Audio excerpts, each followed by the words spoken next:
Okay, so my name is Victoria Elson. I'm a health and safety consultant at Safety Forward, and today's presentation is regarding the Building Safety Act within the UK and contractors' responsibilities. If I can just ask if you've got any questions, just pop them into the chat and we can get to those at the end of the presentation.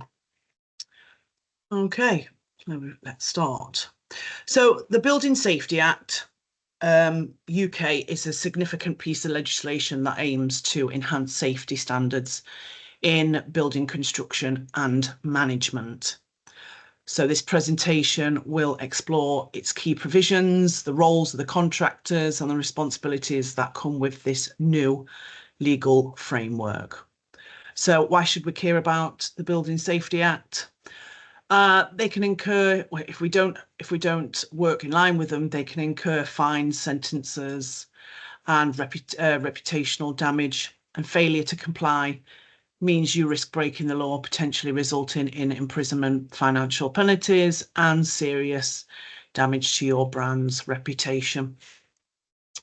So greater compliance across the supply chain, managing risks has never been more important, and those that cannot illustrate they have the appropriate capability, knowledge, experience, and behaviours will struggle. So we need to promote a positive safety culture across the industry together. The construction industry can nurture a safer environment throughout a building's life cycle, and that's quite important to remember, the building's life cycle.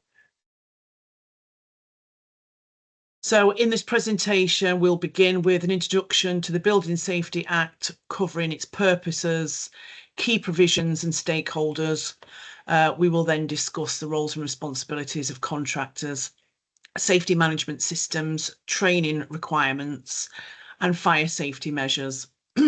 Finally, we will explore material management, enforcement, communication with residents, and future challenges.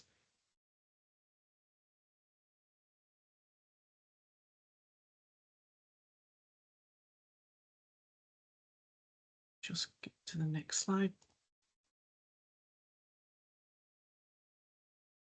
Okay.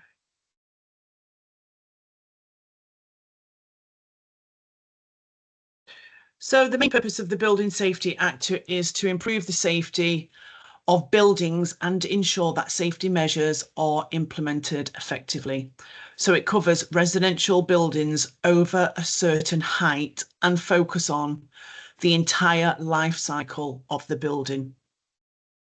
So higher risk buildings are those in England that are classed as being at least 18 metres in height or at least 7 stories high, and which contain at least 2 residential units, including hospitals, care homes, and student accommodation hotels.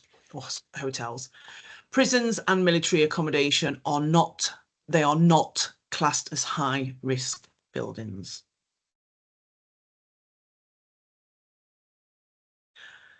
So key provisions and regulations. So this Act establishes new safety regulations, including requirements for building safety managers and the creation of new regulatory framework. So it also emphasises the importance of safety management throughout a building cycle. When I keep mentioning the building cycle, it's from the planning stage all the way through to the handover to the residents or the occupants until that building comes to the end of its life. So affected stakeholders include contractors, duty holders, building owners, residents, and regulatory bodies. Each stakeholder has specific roles and responsibilities outlined in the Act, which you can see on the screen there.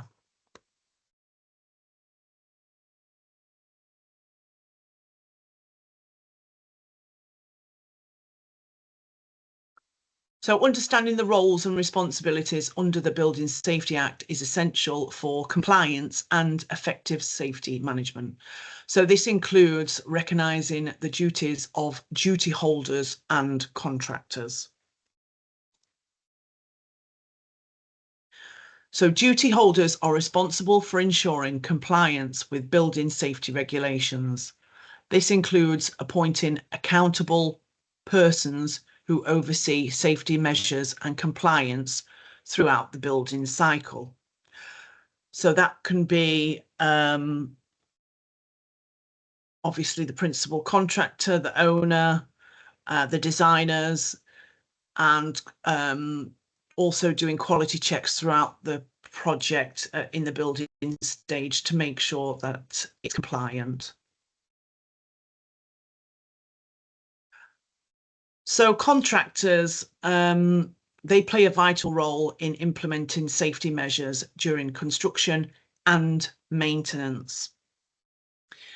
They must ensure that all work complies with safety regulations and standards set out in the Act. So we're not just talking about contractors that are involved within the building process at the early stages. It's also once the building has been handed over, and they're the contractors that may come into that building to maintain some of its services that are already installed. So residents also have a role in the building safety, including reporting safety concerns and complying with safety policies. Their feedback and engagement can significantly influence safety practices.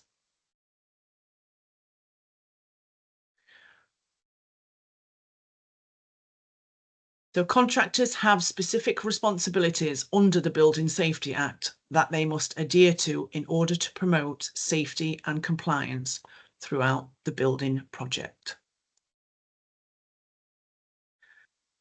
Contractors must stay informed about current safety regulations and ensure that all work performed meets these standards. Regular audits and checks can help maintain compliance. So things like if you work with certain materials, make sure that you're getting the right updates about material compound changes. So for instance, looking at maybe materials such as dry lining boards that are installed for partition walls, making sure that the company that is supplying them, the materials are British standard, and that you're kept up to date with any changes, especially with them testing the quality of their materials. And then the regular audits and checks to maintain compliance is making sure that checks while the materials are being installed, that they're installed correctly, and that they're checked and logged on site. So keeping detailed safety records is essential for accountability and transparency. And contractors should document all safety measures taken, inspections performed and incidents reported. Very important to keep those records. So keeping effective communication and collaboration with duty holders are crucial for safety management. So contractors should engage regularly with the stakeholders to ensure that safety practices are aligned. Need to make sure that everybody's doing the correct thing. Okay, so safety management systems. Establishing a robust safety management system is key to ensuring compliance with Building Safety Act. The system should include procedures for inspections, risk assessments, and emergency response. A safety management system should outline processes for risk management, incident reporting and safety audits, and this framework helps to systematically manage and mitigate safety risks. So conducting regular inspections and comprehensive risk assessments is vital for identifying potential hazards and ensuring that safety measures are effective throughout the construction process.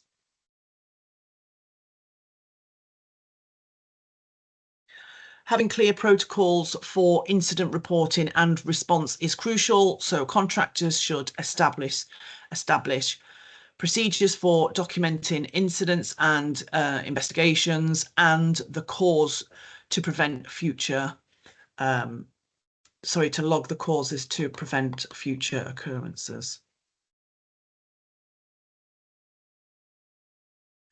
So training and competency.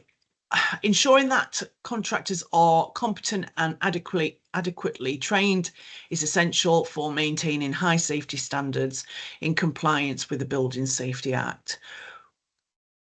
We must make sure that if we are employing somebody to professionally fit a piece of equipment, that they have received the appropriate training and refresher training, but also information about materials, compounds changes, and any updates, not only from sources such as the HSE, but also from the product distribution companies.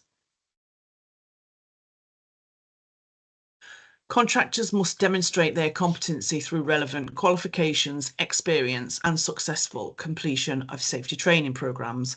So this ensures that they understand safety risks and management practices.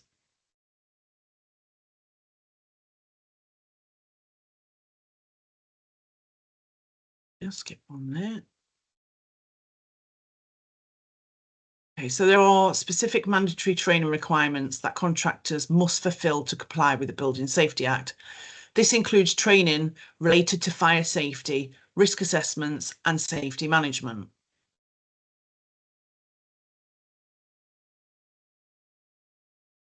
Ongoing professional development is crucial for contractors to stay up to date with the latest regulations, technologies, and best practices in building safety management.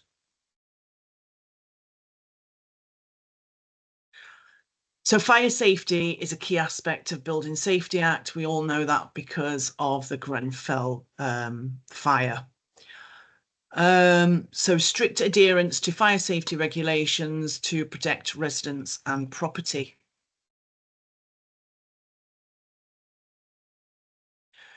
Conducting thorough risk assessments is essential. So these assessments should identify potential fire hazards and outline measures to mitigate risks effectively.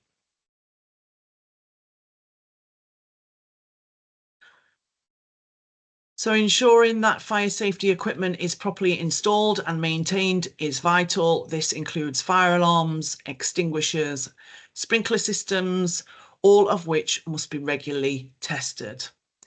Again, we're not just talking about when the building has been handed over. This is from the planning stage, the construction, to the handover, to the life span of the building. So establishing clear emergency evacuation procedures is crucial for ensuring safety of residents. Regular fire drills and training can prepare all occupants for emergency situations. The Building Safety Act includes stipulations regarding to management of building materials to ensure that safety and sustainability in construction practices. So contractors are required to use approved building materials that meet safety standards. This helps to ensure that all materials used in construction are safe and reliable. Proper handling and disposal of hazardous materials are crucial to maintaining safety on construction sites. Contractors must follow strategic protocols to protect workers in the environment.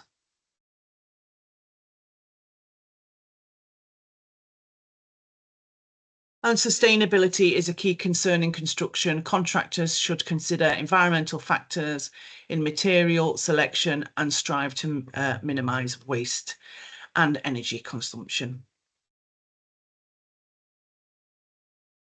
So the Building Safety Act establishes a framework of regulatory oversight and penalties for non-compliance, ensuring accountability among stakeholders. Regulatory bodies are responsible for monitoring compliance with the Building Safety Act, for instance, building inspectors. They conduct inspections and enforce regulations to ensure safety standards are met.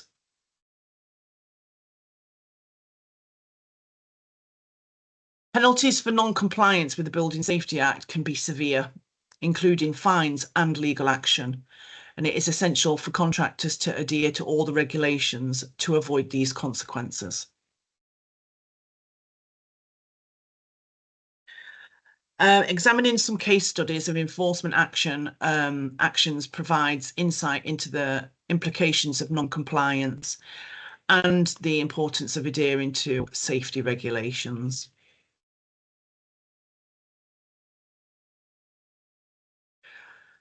So communication and engagement with residents. So this is important once the building is handed over. Effective communication and engagement with residents are vital for ensuring their safety and addressing any concerns relating to building safety.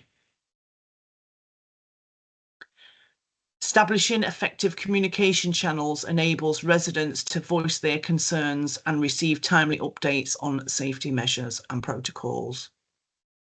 So we can see here there's different types here. So emails, phone conversations, then the internet, face-to-face, but also having documentations that are gained throughout the construction process and handover process are easily accessible to anybody who wants to see them, including the residents.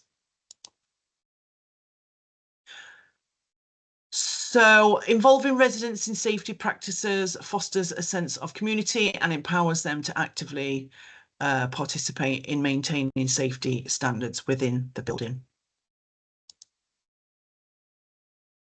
Responding to residents' concerns and feedback is crucial for building trust and ensuring compliance with safety regulations.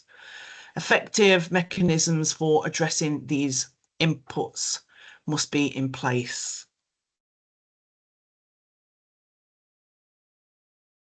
Future developments and challenges. So landscape of building safety is continuously evolving. Understanding future developments and challenges will help contractors stay ahead and ensure compliance. Regulations and standards for building safety are constantly being updated. Contractors must remain vigilant and adapt to these changes to ensure ongoing compliance. Technological advancements are shaping the future for building safety, and innovations in materials, safety systems and monitoring technologies can enhance safety practices. And while challenges exist in adapting to the Building Safety Act, there are also opportunities for contractors to enhance their practices and contribute to safety building environments.